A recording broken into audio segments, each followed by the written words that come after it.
अस्सलाम वालेकुम दोस्तों, कैसे हैं आप सब। मेरा नाम फैज़ान तनवीर है। वेलकम करता हूं आपको आपके अपने चैनल एफटी प्रेजेंटेशन पर। दोस्तों आज हमारे हैंड राइटिंग कोर्स की क्लास स्लैश लेक्चर नंबर 1 है, जिसमें हम लोगों ने अब स्टार्ट करना है सीरियस होकर अपना कोर्स हैंड राइटिंग का। अपनी पुरानी हैंड राइटिंग से न्यू हैंड राइटिंग पर जंप करना है और अपना बेटर वर्जन बनना है।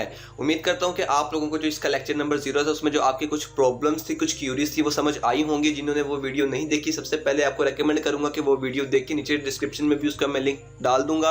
आप लोगों ने क्या करना है, आप लोगों ने सिर्फ और सिर्फ अब, क्योंकि मैंने आप लोगों से जैसे वादा किया है कि ये आपका जो पूरा कोर्स होगा ये छोटे से छोटा होगा और फ्री ऑफ कॉस्ट होगा। फ्री ऑफ कॉस्ट सिर्फ ये नहीं है कि आप लोग मुझे कोई फीस नहीं दोगे इसलिए फ्री है। फ्री इसलिए भी होगा कि आप लोगों का अपना भी कोई खर्चा नहीं लगेगा इस पर, क्योंकि मैं आप लोगों से बाकी जिस तरह कोर्सेज कराए जाते हैं आप लोगों को ये चीज़ भी खरीदनी पड़ती है, आप लोगों को फलां चीज़ भी खरीदनी पड़ती है, लेकिन मैं आप लोगों की हैंड राइटिंग इंप्रूव करवाऊंगा जो इस टाइम आपके पास चीज़ें मौजूद हैं सिर्फ उसी के साथ। सो आज की क्लास में हम लोगों ने जो चीज़ डिस्कस करनी है वो ये है कि आप लोगों को इस हैंड राइटिंग कोर्स को प्रॉपरली स्टार्ट करने के लिए किन चीज़ों की ज़रूरत है। दोस्तों देखो, अगर आप लोगों को, अगर मैं ये कह दूं ना कि आप लोगों का जो आपकी स्कूल की कॉपीज थी या कॉलेज की कॉपीज थी, जो भी आपके पास रजिस्टर से आप उस पर डायरेक्ट स्टार्ट कर दें, जिस भी पेन वगैरह के साथ करना है, इस तरह भी मैं करवा सकता हूँ। लेकिन मैं चाहता हूँ कि आप लोगों जब अपनी हैंड राइटिंग, क्योंकि जब आप लोग इस कोर्स को 1 मंथ तक करते रहोगे तो आप लोगों की जो हैंड राइटिंग होगी वो जब आप पीछे मुड़कर देखोगे तो आपको बिल्कुल यकीन नहीं आएगा अपने आप पर। मैं चाहता हूँ कि आप लोग ये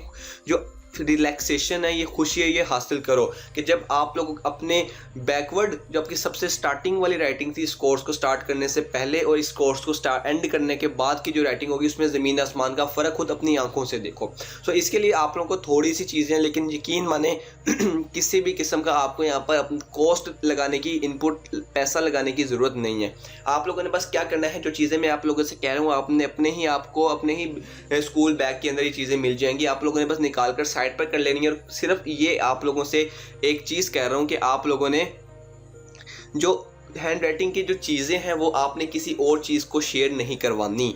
फॉर एग्जांपल, जो आप लोगों से मैं कॉपीज़ कहूँगा या कोई रजिस्टर कहूँगा हैंड राइटिंग के लिए आपने स्पेसिफिकली लेना है, वो आपने इसको किसी और चीज़ के लिए शेयर नहीं करना। और इसी तरीके से जो पेन वगैरह आप लोगों को रेकमेंड करूँगा वो सारी चीज़ें आपने किसी और चीज़ को के लिए शेयर नहीं करनी है, अब सिर्फ इसी काम के लिए रखनी है। ठीक है, तो बस ये आप लोगों से छोटी सी रिक्वेस्ट है, इसको आप लोग इंशाल्लाह फुलफिल लाजमी से करेंगे। बाकी मेरा आप लोगों से वादा है कि आप लोगों को इसमें 1 रुपया खर्च करने की ज़रूरत नहीं पड़नी। तो चलिए आज के इस वीडियो को स्टार्ट करते हैं और देखते हैं कि आप लोगों को हैंड राइटिंग कोर्स के लिए किन किन चीज़ों की ज़रूरत है और आपने इसके बाद क्या क्या ड्रिल्स करनी है तो अपनी इस हैंड राइटिंग जर्नी को स्टार्ट करने के लिए। तो इसमें जो सबसे पहली चीज़ है वो है, आप लोगों ने क्या करना है, आपने अपने बैग में देखना है। अगर आपको अपने बैग में नहीं मिलती तो आप लोग 30 से 40 रुपए की या इससे भी कम, अगर आप लोगों को कोई कॉपी मिलती है, कोई रजिस्टर मिलता है, जिस तरह मैंने अपने केस में क्या किया है, मेरे पास कुछ शीट्स पड़ी हुई थी। ठीक है, ये शीट्स थी मेरे पास, मैंने इसको मुख्तस कर लिया है सिर्फ अपनी हैंड राइटिंग के लिए। आप लोगों ने भी, अगर आपके पास वैसे ही कोई स्पेयर रजिस्टर मौजूद है तो आप लोग उसको अपनी हैंड राइटिंग के लिए फिक्स कर लें। ठीक है, आपने इसके अलावा हैंड राइटिंग प्रैक्टिस किसी और चीज़ पर नहीं करनी। ठीक है, इसकी वजह सिर्फ यही है, जैसे कि मैंने आपको बताया कि देखिए, जब ये पहले पेज से मैं स्टार्ट करूँगा अपनी हैंड राइटिंग को इम्प्रूव करना और जब मैं इसके आखिरी पेज तक जाऊँगा तो मेरी हैंड राइटिंग में ज़मीन आसमान का फ़र्क होगा। और जब मैं दोबारा अपनी पिछली स्टार्टिंग वाली हैंड राइटिंग देखूंगा तो उस टाइम की जो सेटिस्फेक्शन होगी उसका मैं आप लोगों को बताकर इजहार नहीं कर सकता। तो मैं चाहता हूं कि आप लोग भी उस चीज़ को एंजॉय करो। तो आप लोगों ने क्या करना है, सिर्फ इस तरह का एक, कोई भी आपके पास बंडल ऑफ शीट्स हैं आप उसको इस्तेमाल कर सकते हैं, या आपके पास कोई कॉपी है, कोई रजिस्टर है जिस पर आप लोगों ने सिर्फ और सिर्फ हैंड राइटिंग की प्रैक्टिस करनी है, वो आप लोगों ने एक साइड पर कर लेना है। इसके बाद जो अगली चीज़ करनी है वो है सिलेक्शन ऑफ पेन। अब आप लोगों ने डिसाइड करना है कि आप लोगों ने किस पेन से अपनी हैंड राइटिंग को इम्प्रूव करना है। कि आप लोगों की जो इंक पेन होता है, फाउंटेन पेन, उसकी राइटिंग वीक है, या आप लोगों ने अपनी बॉल पेन की राइटिंग को इम्प्रूव करना है, ये आप पर डिपेंड करता है आप लोग किस किस्म का पेन लेते हो। लेकिन जो एज आ टीचर आप लोग कह सकते हैं या एज अ बड़ा भाई, आप लोगों को जो चीज़ मैं रेकमेंड करूंगा वो ये है कि आप लोगों ने, क्योंकि अपने बोर्ड के एग्जाम देने होते हैं, अगर आप लोग बॉल पेन से अपने बोर्ड के एग्जाम देंगे तो कोई मसला नहीं है, लेकिन जो चीज़ रिकमेंडेड होती है वो होती है इंक पेन। ठीक है, ये रहा मेरा इंक पेन, आप लोग इसको तो जानते होंगे, हालत देख लें इसकी कैसी है। ये मेरे पास 10th क्लास का पेन मौजूद है। ठीक है, right now I am free from second year. तो वो पेन अभी तक मेरे पास है और मैं अपनी राइटिंग इसी से ही इम्प्रूव करूँगा आप लोगों के साथ। ठीक है, आप लोगों के पास जो पेन है, आप लोगों ने अगर अभी नया ख़रीदना है तो आप लोग ख़रीद लो। अगर आपके पास पुराना पड़ा हुआ है, जो कि मैं हमेशा कहता हूँ कि आपने अपनी पुरानी चीज़ को ही इस्तेमाल करना है, वो भी कर सकते हो। लेकिन क्योंकि अब अपनी राइटिंग को इम्प्रूव कर रहे हैं, इस राइटिंग की इम्प्रूवमेंट की जर्नी के अंदर अंदर आप अपने पेन से मायूस हो जाओगे और आपका जो पेन है आपके हाथ पर चल जाएगा। सो आप लोगों ने क्या करना है, अगर आप नया पेन खरीदने जा रहे हो तो अभी खरीद लो और आपने किसी भी महंगे पेन की तरफ नहीं जाना। ठीक है, आपने 100, 200, 300, 1000 वाला पेन आप लोगों ने हरगिज़ नहीं खरीदना। आपने वो पेन खरीदना है, मैं रेकमेंड करूंगा कि यही खरीदो, नहीं तो डॉलर का 717 पेन है या बहादुर का पेन है, मतलब जो कम रेंज का अच्छा पेन है वो आप लोगों ने खरीद लेना। ठीक है, आपको ज़्यादा खर्चा नहीं करवाना। इसके बाद अब क्योंकि मैं आपको चीज़ें बता रहा हूँ, इसके बाद हम लोग अपनी कॉपी की तरफ भी चलेंगे और आपको जो आपकी कल की असाइनमेंट होगी वो भी आप लोगों को मैंने देनी है। ठीक है, असाइनमेंट बहुत छोटी सी है। ठीक है, बिल्कुल टेंशन नहीं लेनी आप लोगों ने। आपने अब क्या करना है, जब आप लिखने लगेंगे, अब क्योंकि मैं आपको ऊपर से मोटी मोटी चीज़ें बता रहा हूँ, तो आपका ने जो इंक पेन लिया है, जो बॉल पेन लिया है, आपने अब उसकी ग्रिप सेलेक्ट करनी होती है हैंड राइटिंग के अंदर, क्योंकि अब वो ग्रिप आपने सेलेक्ट करनी है जो कि आपने आगे तक चलानी है। और ठीक है, और इसी से ही आपकी हैंड राइटिंग अफेक्ट होती है। उसमें जो सबसे पहली जो चीज़ है वो है हमारे पास कि हमने अपने पेन को पकड़ना कहाँ से है। कुछ बच्चे होते हैं वो पेन को बिल्कुल यहाँ से पकड़ते हैं। ठीक है, आप लोग अगर देख सके तो यहाँ से पेन को पकड़ते हैं। कुछ बच्चे होते हैं जो बिल्कुल सेंटर से, जो कि उसकी रियल ग्रिप है, वहाँ से पकड़ते हैं। कुछ बच्चे होते हैं बिल्कुल आगे से पकड़ते हैं। ठीक है, आपने डिसाइड करना है कि आपको कौन सी ग्रिप सूट करती है और आप किस से लिखना चाहते हैं। लेकिन जो सबसे रिकमेंडेड और सबसे ज़्यादा सजेस्टेड वे होता है वो होता है बिल्कुल सेंटर से, यहाँ से लेकर यहाँ तक का जो इसका डिस्टेंस है, यहाँ से आपने अपने पेन को ग्रिप करना है। और आप किसी भी स्टाइल से ग्रिप कर सकते हैं। ठीक है, जो आप लोगों ने बचपन से अडॉप्ट किया हुआ है। जब हमारे पास ये वाली ग्रिप वाला सेक्शन कंप्लीट हो जाएगा, अब हम लोगों ने क्या करना होगा, हर एक दिन जब आप हैंड राइटिंग की प्रैक्टिस करोगे, आपने सबसे पहले अपने हाथों को मूवमेंट